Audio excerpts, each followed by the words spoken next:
Abrahamic اکارڈز، یا اگر دوسرے شبدوں میں کہیں تو ابراہیمی معاہدہ، یہی وہ چیز ہے کہ جو اسرائیل اور فلسطین کے معاملے میں پچھلے 5-6 سالوں میں سب سے زیادہ ڈسکس کی گئی ہے۔ 7 اکتوبر 2023 کو جب حماس کی طرف سے اسرائیل کے اوپر ایک سرپرائز اٹیک کیا گیا تھا تو حماس کی طرف سے اس حملے کے پیچھے جو کچھ وجہ بتائی گئی تھیں ان میں سے ایک بڑی وجہ انڈائریکٹلی اسی کو بتایا گیا تھا۔ اب اگر اوپر سے دیکھا جائے تو اس کا نام تو بڑا ہی اچھا محسوس ہوتا ہے کیونکہ یہ پیغمبر حضرت ابراہیم علیہ السلام کے اوپر ہے، اور اس کا مطلب بھی جو امریکہ کی طرف سے دنیا کو بتایا جاتا ہے وہ یہی ہے کہ ہم چاہتے ہیں کہ تینوں ہی ایسے مذاہب کے لوگ ایک دوسرے کے ساتھ مل جل کر رہیں کہ جن کا کنیکشن اوپر جا کر حضرت ابراہیم علیہ السلام سے جڑ جاتا ہے، مطلب کہ یہودی، عیسائی اور مسلمان لوگ۔ مگر ظاہر ہے یہ تو اوپر کی چیز ہے، ورنہ اندر ہی اندر اس ابراہمک اکارڈز کے ذریعے سے جو پورا کھیل چل رہا ہے وہ اس طرح کا ہے کہ جس نے پورے مڈل ایسٹ میں، پوری مسلم دنیا میں پچھلے 5-6 سال سے تہلکہ مچا رکھا ہے۔ ہماری اس کہانی کا آغاز ہوتا ہے آج سے لگ بھگ 8 سال پہلے سے کہ جب 2017 میں ڈونلڈ ٹرمپ امریکہ کے پہلی بار راشٹرپتی چنے گئے تھے۔ راشٹرپتی بننے کے بعد ڈونلڈ ٹرمپ نے ایک کام یہ کیا تھا کہ اپنے ہی داماد جیرڈ کشنر کو وائٹ ہاؤس کے اندر اپنا سینئر ایڈوائزر چنا تھا۔ اب یہ جو جیرڈ کشنر ہیں جو ڈونلڈ ٹرمپ کی بیٹی ایوانکا ٹرمپ کے شوہر ہیں، یہ خود تو یہودی ہیں ہی، ساتھ ہی ساتھ ان کا تعلق جس خاندان سے ہے اس کے بارے میں مانا جاتا ہے کہ وہ ایک روایتی اور کٹر یہودی خاندان ہے۔ یہی وجہ رہی کہ بعد میں ڈونلڈ ٹرمپ نے انہی جیرڈ کشنر کو ہی یہ ذمہ داری دی کہ وہ مڈل ایسٹ کے اندر امن قائم کرنے کے لیے ایک منصوبہ تیار کریں۔ مانا جاتا ہے کہ ٹرمپ کی طرف سے ان کو یہ ذمہ داری اسی لیے دی گئی تھی کیونکہ ان کا خود بھی یہودی بیک گراؤنڈ ہے، اور پھر اسرائیل کے پردھان منتری بنجامن نیتنیاہو کے ساتھ بھی ان کا خاندانی تعلق ہے۔ کشنر نے اپنے اس منصوبے پر آگے بڑھنے کے لیے سب سے پہلے تو وائٹ ہاؤس کے اندر ہی جتنے بھی ایسے لوگ موجود تھے کہ جو پہلے مڈل ایسٹ میں پیس کے لیے کام کر چکے تھے ان لوگوں سے ملاقاتیں شروع کی، ان سے بات چیت کی۔ اس کے بعد پھر مڈل ایسٹ کے بھی کئی الگ دیشوں سے پردے کے پیچھے مطلب خفیہ طور پر بات چیت جاری رکھی تاکہ پتہ چلے کہ ان لوگوں کے دماغ میں اسرائیل سے ریلیٹڈ کیا چل رہا ہے۔ اس کے بعد اسرائیلی پردھان منتری نیتنیاہو سے بھی ملاقات کی، اور ساتھ ہی ساتھ پیلسٹینین اتھارٹی کے جو لیڈر ہیں مطلب محمود عباس، ان سے بھی ملاقات کی۔ ان تمام چیزوں کے ساتھ اب اندر ہی اندر جو کچھ تیار کیا جا رہا تھا اب اس کا اثر دھیرے دھیرے باہر نظر بھی آنے لگا تھا۔ فائنلی اب لوگوں کا ریئیکشن دیکھنے کے لیے کشنر نے 25 اور 26 جون 2019 کو بحرین کی راجدھانی منامہ کے اندر ایک کانفرنس بلائی جس کا نام ورکشاپ رکھا گیا۔ پریزیڈنٹ ٹرمپ کے داماد کی طرف سے بلائے گئے اس جلسے کے اندر آپ سمجھ لیجئے کہ زیادہ تر عرب دیشوں کے ہی فائنانس منسٹرز موجود تھے۔ کشنر نے ان سبھی کو ایک کتاب بانٹی جو لگ بھگ 100 پیجز کی تھی، اور جس سے کلیئرلی یہ میسج دیا جا رہا تھا کہ اگلے 10 سال کے اندر اس پورے علاقے میں لگ بھگ 50 ارب ڈالرز کا انویسٹمنٹ ہوگا، اور اس میں سے بھی آدھا مطلب 50% کے قریب تو صرف اور صرف پیلسٹینین علاقوں میں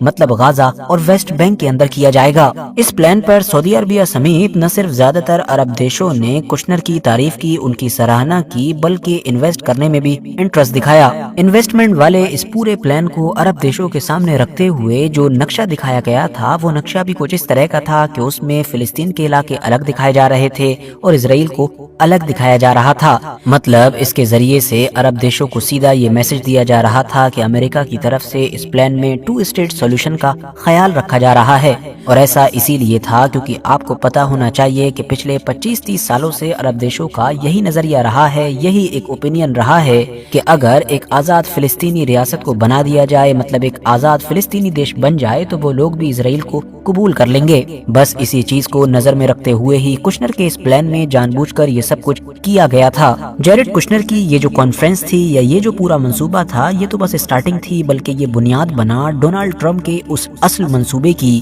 کہ جس کی اناؤنسمنٹ انہوں نے خود کچھ مہینوں کے بعد 2020 میں ہی وائٹ ہاؤس کے اندر کی، اور اس وقت کی کہ جب ان کے ساتھ اسرائیلی پردھان منتری بنجامن نیتنیاہو بھی موجود تھے، جس کا سیدھا میسج یہی تھا کہ ٹرمپ جو کچھ بھی پیش کرنے جا رہے ہیں اس کو اسرائیل پہلے ہی مان چکا ہے۔ ٹرمپ کے اسی منصوبے کو ہی دنیا میں ویژن آف پیس کا نام دیا گیا تھا۔ ٹرمپ کے اس منصوبے میں جیرڈ کشنر کا وہ پورا جو انویسٹمنٹ والا پلان تھا وہ تو شامل تھا ہی، ساتھ ہی ساتھ وہی نقشہ بھی موجود تھا کہ جو اسرائیل فلسطین سے ریلیٹڈ اس کانفرنس میں پیش کیا گیا تھا۔ مگر ساتھ ہی ساتھ ٹرمپ کے اس پلان میں اسرائیل اور فلسطین سے ریلیٹڈ کچھ پولیٹیکل مطلب سیاسی سولوشنز بھی موجود تھے۔ ٹرمپ کے اس منصوبے پر تھوڑا گہرائی سے اگر نظر ڈالی جائے تو اس کے اندر جو پوائنٹس موجود تھے وہ کچھ اس طرح سے ہیں۔ فلسطینی لوگوں کو ان کی اپنی ایک قومی ریاست مطلب ان کو اپنی ایک اسٹیٹ ملے گی جو غازہ اور ویسٹ بینک سے ملا کر بنے گی۔ ساتھ ہی ساتھ فلسطین دیش کا جو ایریا ہوگا، جو زمین ہوگی، وہ بھی 1967 سے پہلے والے بارڈرز کے اکارڈنگ ہوگی، جو ظاہر ہے عرب دیشوں کی بھی لمبے وقت سے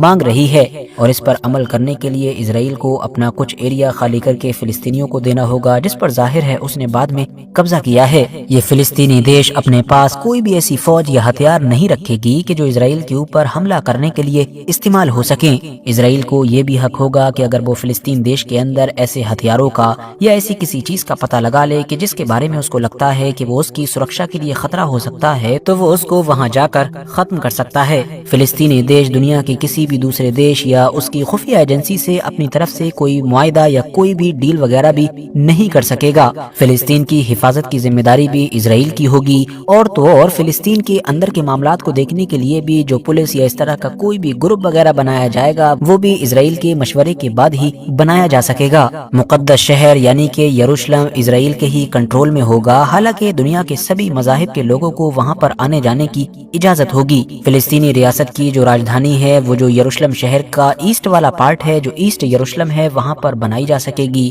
اور اس کا نام القدس رکھا جائے گا، یا پھر اگر فلسطینی ریاست کوئی دوسرا نام چاہے تو وہ بھی رکھ سکتی ہے۔ خود امریکہ بھی جو اس فلسطینی دیش میں اپنی ایمبیسی کھولے گا وہ اسی ایسٹ یروشلم مطلب کہ القدس میں کھولے گا۔ فلسطین کے دونوں علاقوں مطلب غازہ اور ویسٹ بینک کو آپس میں جوڑنے کے لیے زمین کے اندر لگ بھگ 30 کلومیٹر لمبی ایک سرنگ بنائی جائے گی۔ ساتھ ہی فلسطینی ریاست آتنکواد کے خلاف کام کرے گی، اور تو اور فلسطینی ریاست کو اس بات کا بھی اعلان کرنا پڑے گا کہ ایسے لوگوں سے ان کا کوئی بھی تعلق نہیں ہے کہ جنہوں نے پاسٹ میں اسرائیل کے اوپر حملہ کیا ہے یا حملے میں کسی بھی طریقے سے حصہ لیا ہے۔ فلسطینی ریاست کے لیے اسرائیل اور فلسطین کے لوگوں کے بیچ بات چیت شروع ہوگی، مگر اس بات چیت میں فلسطین کی طرف سے کوئی بھی ایسا انسان حصہ نہیں لے گا کہ جس کے بارے میں اسرائیل یہ دعویٰ کرے کہ یہ انسان آتنکواد کو سپورٹ کرتا ہے۔ فلسطینی ریاست بن جانے کے بعد امریکہ پوری دنیا کے ساتھ مل کر فلسطین کے اندر تعمیر و ترقی کا کام کرے گا۔ تو دوستو یہ کچھ پوائنٹس تھے جو اس منصوبے میں شامل کیے گئے تھے، اور جیرڈ کشنر کا بنایا ہوا یہ جو پورا منصوبہ تھا یہ اب امریکن فورن پالیسی کا حصہ بن گیا، اور اس کے ذریعے سے ہی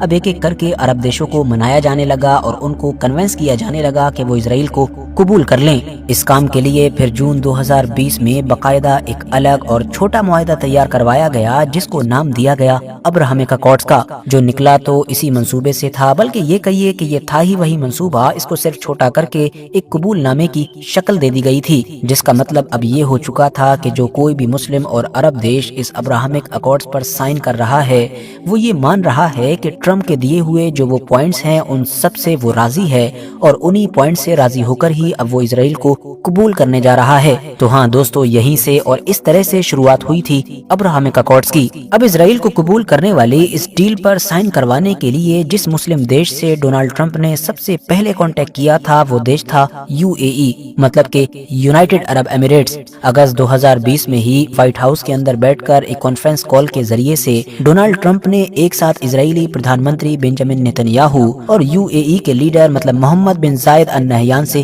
بات چیت کی۔ ڈیٹیل میں بات چیت ہو جانے کے بعد دونوں کے بیچ ڈیل پکی ہو گئی، اور دسمبر 2020 میں ہی اب UAE نے اسرائیل کو قبول کرنے کا اعلان کر دیا۔ UAE کے بعد دو اور بھی مسلم دیشوں نے یہی کام کیا اور اس ڈیل کے ذریعے سے اسرائیل کو قبول کر لیا۔ وہ دیش تھے موروکو اور بحرین۔ مگر یاد رہے کہ شروع سے ہی ڈونلڈ ٹرمپ کا جو سب سے بڑا ٹارگیٹ ہے وہ کوئی اور نہیں بلکہ سعودی عربیہ ہے۔ حالانکہ UAE، بحرین اور موروکو کی طرح سعودی عربیہ نے فوراً ہی ابراہمک اکارڈز کو سائن تو نہیں کیا، لیکن ہاں ڈونلڈ ٹرمپ کے پہلے کاریہ میں ہی سعودی عربیہ اسرائیل کے جو جہاز ہیں ان کو اپنے آسمان سے گزرنے کی اجازت دے چکا ہے۔ اور تو اور 7 اکتوبر 2023 کا جو حماس کا حملہ ہوا تھا اس سے پہلے کا اگر دور دیکھا جائے تو اس طرح کی خبریں بھی لگاتار آنے شروع ہو چکی تھیں کہ اگر ٹرمپ وائٹ ہاؤس میں واپس آتے ہیں، مطلب امریکہ کے دوبارہ سے راشٹرپتی بنتے ہیں، تو سعودی عربیہ بہت جلد ہی ابراہمک اکارڈز کو سائن کر لے گا۔ مگر 7 اکتوبر کے بعد جو کچھ بھی ہوا اس سے دنیا کے حالات ایسے بنے کہ سعودی عربیہ کا ابراہمک اکارڈز کو سائن کرنے کا پلان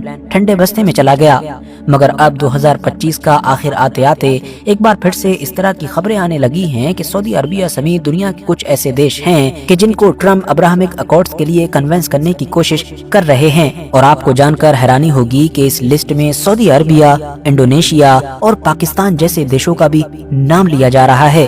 باقی سچ کیا ہے یہ تو آنے والا وقت ہی بتائے گا۔ اس پورے مدے پر آپ لوگوں کی کیا رائے ہے کمنٹس باکس میں ضرور بتائیں۔ ویڈیو اگر جانکاری سے بھرپور لگی ہو تو لائک کرنے کے ساتھ ساتھ دوستوں کے ساتھ ضرور شیئر کریں، اور ایسے ہی نالجیبل اور ہسٹوریکل ویڈیوز ہمیشہ دیکھنے کے لیے ہمارے اس چینل کو سبسکرائب